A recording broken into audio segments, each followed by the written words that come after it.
How much reading do you do as a musician?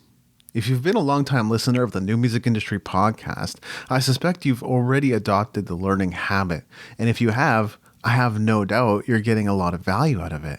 But are you making the most of every book you read? It's easy to pay lip service to your personal growth habit, but the truth is you might not be getting everything you could be getting out of your reading. That's what we're going to be looking at in this episode of the New Music Industry podcast.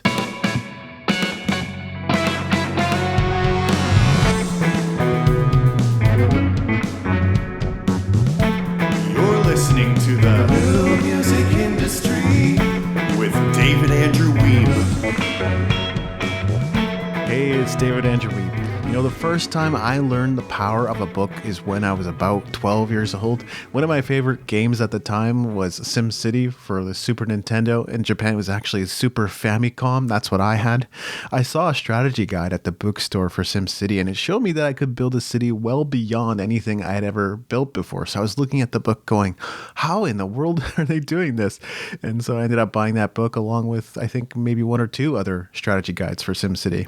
So I brought it home and I started implementing the strategies mentioned in the book. And before I knew it, I was growing cities that were miles ahead of anything I had built on my own. I wasn't quite getting to the point where they were in the books. There's more tricks to learn to get to that point, and I did it much later. But the point is that I was starting to build cities that were huge compared to what I was able to do before because of the strategies and tactics I learned on the inside. So after that, I ended up becoming really hooked on books, and I started buying books on fishing and baseball and pretty much anything else I wanted to become better at. So why read? You can download someone else's brain straight into yours. Isn't that amazing enough? Yeah, it takes time. It takes a couple hours to get through a book, sometimes several hours, but it's worth it when you consider that it's like the Matrix where you just download a whole bunch of information or skills or tactics or strategies right into your brain. Do you really need another reason? Well, if you do, good, because I did prepare one more. Inspiration. In my recent reading, I've just found this to be a big factor. When I read a book and I stay with it, it takes a while, but eventually it just kind of unlocks something. I go into flow state and I start to feel inspired reading the book. So that's a great reason to read as well. So you might be listening to this episode going, why do I need to be told how to read? Well, just for a moment, sit back and consider that the education system didn't really set you up for success. Is that so hard to believe? There's only so much school taught us, right? You were taught how to cram, memorize, and recite. So basically, you became like a robot in that process. Essentially, you were not taught how to study, to learn, to internalize, and apply a book's contents. Because school isn't about that. School is all about making sure that you memorize for a test, recite what you memorized, and then promptly forget it. And that's not learning. So here I'll present a few important steps to making the most of your reading habit. Number one is to read the book. Now, this seems really, really obvious, but don't just buy books and put them on your shelves because they look pretty. Read them, crack them open, and have a look through. Even the busiest of music entrepreneurs should be able to spare 15 minutes per day. Probably more, but let's start there. Feel free to speed read or skim books that don't inspire you. I've gotten into that habit myself. You never know when you might find a part that lights you up. That was my experience with the book I read on marketing a while back by Joe Polizzi and Robert Rose. First few chapters didn't really seem to apply, and then suddenly I started to discover some really cool things in the later chapters. Remember that the best part of a book generally isn't the opening chapters. You've got to read a few chapters to get to the good part. What we can learn from that is the importance of delayed gratification. It applies to every area of life. If we can delay that gratification and focus on what matters now, we can get to where we need to go. Otherwise, we can go off course, end up spending money we don't have, end up making bad decisions that don't serve us in the long term. Number 2, underline passages as you're reading the book. This might be something you do already, which is great. Be ready with a pen or pencil or a highlighter, whatever works for you, and underline sections of the book that resonate with you. That way, anytime you return to the book, you'll be able to flip through the pages and find the parts that inspired you or might be applicable. These days, I don't underline as much as I used to because I don't go through a book and go, oh, I don't know that. I don't know that. I don't know that. There's so many things that I've already discovered and learned for myself and have applied. So there are fewer sections, but that's not a bad thing at all. That just means those few sections are the ones I still want to apply. Number 3 is take notes. I used to use index cards to take book notes. I would just throw it in there, use it as a bookmark, and add to it as I went. Depending on the book, though, I couldn't keep my notes contained to just an index card. So these days, I keep my notes inside a Google Doc where I've created a learning folder. A few things you can take notes on include quotes. You can turn them into tweets or Instagram images later, especially if they inspired you. Just be sure to give attribution and credit where it's due. Ideas will come to you as you're reading, so capture those. Could be song ideas, marketing ideas, life hacks, or anything else you come across. And then application. Write down anything you see to implement in your career or business immediately. Speed is key. That's why I said immediately. Number 4, spaced repetition. Don't read a book just once. Come back to it occasionally. It could be every 6 months, every year, or even every 2 years. Some of my personal favorites include The Power of Intention by Wayne Dyer, Book Yourself Solid by Michael Port, No BS Business Success in the New Economy by Dan Kennedy, and many others. These are great books to return to.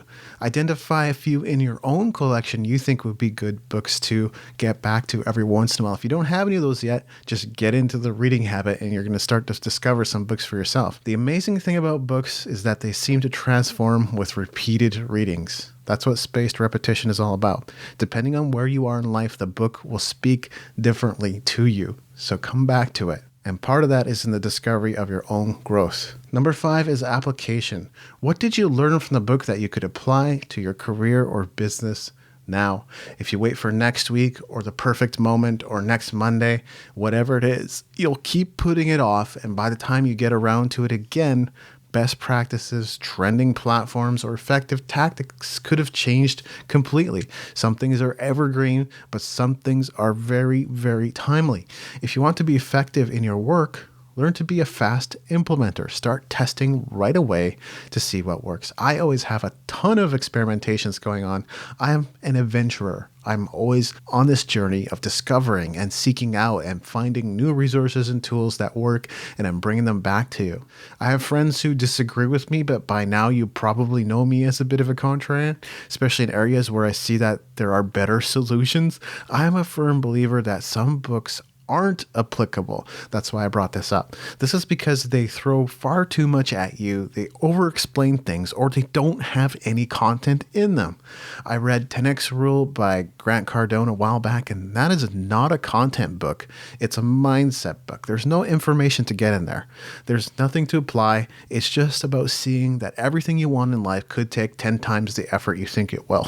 Which is not a bad message. Good things do take time, but I've already given you just about everything you could probably expect to get out of that book. Number 6, follow through. This is one thing I think a lot of people either don't do or aren't really present to. Books often have references and resources in them. You might have noticed this about them.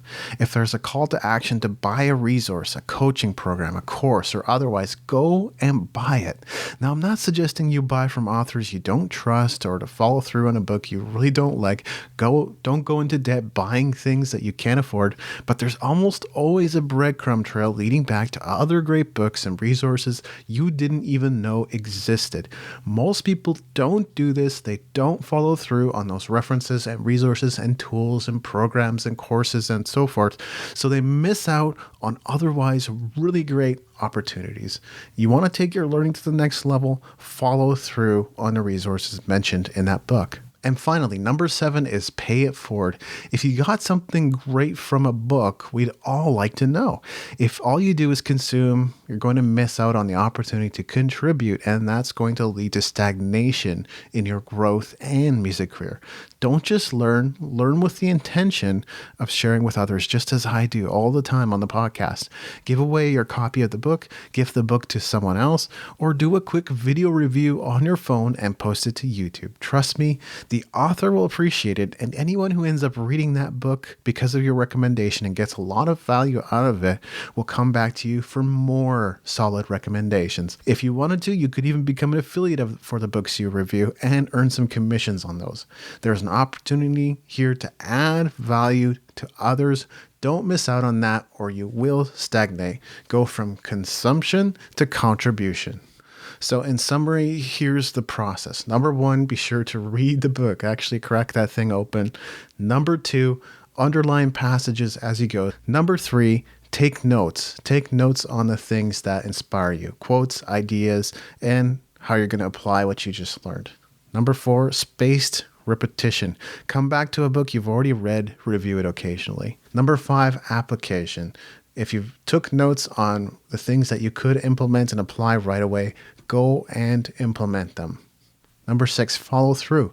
Don't just read the book. Follow the breadcrumb trail that leads to other books and tools and resources and coaches and programs. Number 7, pay it forward. Move from consumption to contribution. So are you ready for some new material? If you haven't picked up your copy of the Music Entrepreneur Code already, this would be a good opportunity to do exactly that. This book isn't just for music entrepreneurs, it's for musicpreneurs too. So get your copy at musicentrepreneurhq.com/code.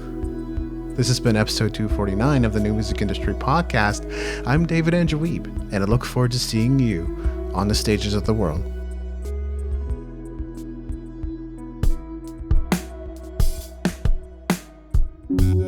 Thank you for listening. Music in this episode was brought to you by Brian Young. Wherever you're listening to this right now, please consider leaving a 5-star review and comment to help us get the word out about the podcast.